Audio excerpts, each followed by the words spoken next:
এইভাবে তাকবীর বলেন আল্লাহু আকবার। তা আপনি গত 20 বছর এই কানের লতি বরাবর হাত উঠাইছেন। সৌদি আরব থেকে 20 বছর পর একজন আইসা কয়, দোস্ত এতদিন কি নামাজ পড়স? কেন? কত নামাজ তো হয় না।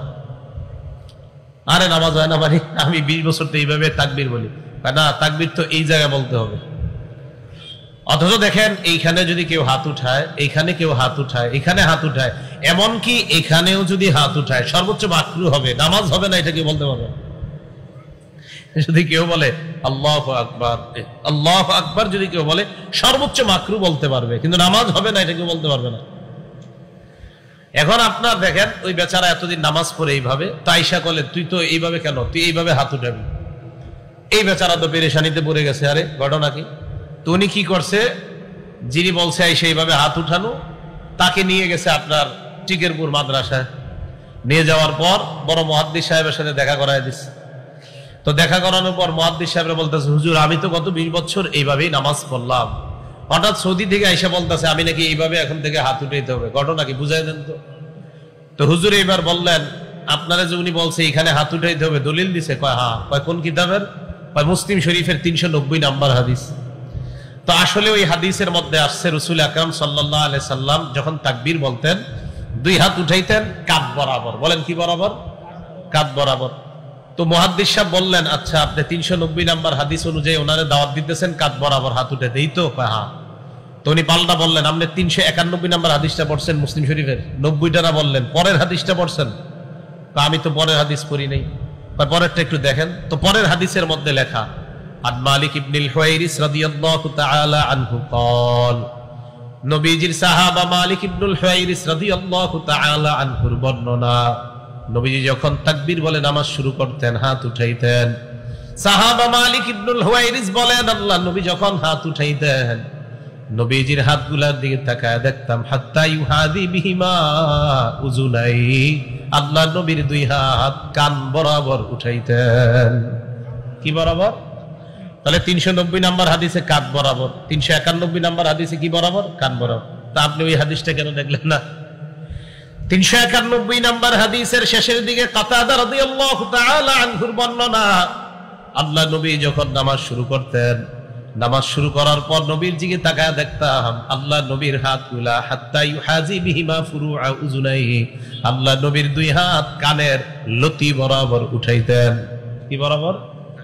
তাহলে কাঁধ পাইলাম, কান পাইলাম, কানের লতি পাইলাম। বলেন তো মুসলিম শরীফের 390 নাম্বার হাদিসে আছে কাঁধ, 391 নাম্বার হাদিসে আছে কান, 391 নাম্বার হাদিসের শেষে আছে কানের লতি। কি আছে? কানের লতি। এখন আপনি যে আইসা ওই বেচারার ভুল ধরলেন, তো বেচারা 391টা পালন করছে, আপনি বললেন না আমি 390টা। আমি যদি আপনার পাল্টা বলি উনি 391 নবীর হাদিস অনুযায়ী তো চলছে, তা আপনার সমস্যাটা ছিল কোথায়? কি বলেন?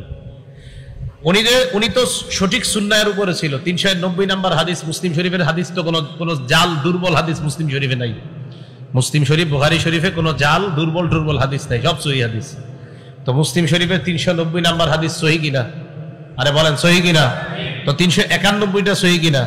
তো এই বেচারায় তো 391 নাম্বার সহিহ হাদিসের উপরে ছিল, আপনি কেন আইসা তাকে নতুন দাওয়াত দিলেন? হ্যাঁ, এখন আমার দিকে তাকান, এই যে দেখেন হাত উঠাইলাম আমি।